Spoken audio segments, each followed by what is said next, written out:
तो दोस्तों कैसे हैं आप सब। आशा करते हैं कि आप सब अच्छे होंगे। कल हमने देखा था 9 तक। आज हमारा प्रश्न 11वां है।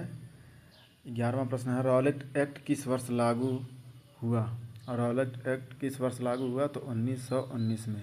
महात्मा गांधी ने पहला आंदोलन कब शुरू किया? महात्मा गांधी ने अपना पहला आंदोलन 1917 में चंपारण सत्याग्रह से स्टार्ट किया था। 13वां प्रश्न है, खिलाफत आंदोलन किससे संबंधित था? तो तुर्की के खलीफा। तो खिलाफत आंदोलन का संबंध है तुर्की के खलीफा के। हमारा 14वां प्रश्न है, सत्याग्रह कब शुरू हुआ? तो ये शुरू हुआ। हमारा अगला प्रश्न 15वां प्रश्न है, दांडी यात्रा कहाँ से शुरू हुई थी? तो दांडी यात्रा साबरमती आश्रम से शुरू हुई थी।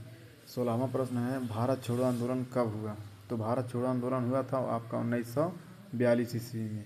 अगला प्रश्न है, भारत छोड़ो आंदोलन का नारा क्या था? तो भारत छोड़ो आंदोलन का नारा था भारत अंग्रेजों भारत। आपका 18वां प्रश्न है, सुभाष चंद्र बोस ने आईएनए की स्थापना कहाँ की थी? तो वो की थी सिंगापुर में। सुभाष चंद्र बोस ने आईएनए की स्थापना सिंगापुर में की थी। तो हमारा अगला प्रश्न है 19वां प्रश्न है, आज़ाद हिंद फौज का नारा क्या था? तो आज़ाद हिंद फौज का नारा था जय हिंद। 20वां प्रश्न है, तुम मुझे खून दो मैं तुम्हें आज़ादी दूंगा। यह नारा किसने दिया था या किसने कहा था? तो वो कहा था सुभाष चंद्र बोस जी ने। 21वां प्रश्न है, स्वराज पार्टी की स्थापना किसने की थी? तो स्वराज पार्टी की स्थापना की थी CR दास और मोतीलाल नेहरू ने। दोनों लोगों ने मिलकर की थी। कौन कौन? CR दास और। अगला प्रश्न है, शांति निकेतन की स्थापना किसने की थी? तो शांति निकेतन की स्थापना की थी रविंद्रनाथ टैगोर जी ने। हमारा अगला प्रश्न है 23वां प्रश्न है, रविंद्रनाथ टैगोर को नोबेल पुरस्कार कब मिला था? तो रविंद्रनाथ टैगोर जी को नोबेल पुरस्कार मिला था 1913 ईस्वी में। किसके लिए? तो गीतांजलि के लिए। अशोक महान किस धर्म के अनुयायी थे? 24वां प्रश्न है, अशोक महान किस धर्म के अनुयायी थे? तो अशोक महान अनुयायी थे बौद्ध धर्म के।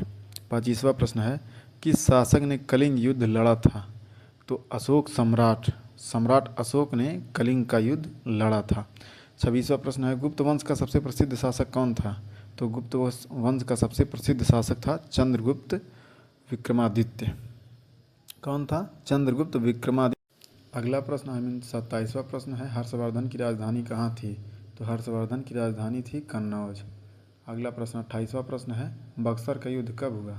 तो बक्सर का युद्ध हुआ था आपका 1764 ईस्वी में। 29वां प्रश्न है, प्लासी का युद्ध कब हुआ? तो प्लासी का युद्ध हुआ था आपका प्लासी का युद्ध किसके किसके बीच हुआ? 30वां प्रश्न है आपका, प्लासी का युद्ध किनके बीच हुआ था? तो अंग्रेज और सिराजुद्दौला के बीच हुआ था। ऐसे ही प्रश्नों के लिए हमारे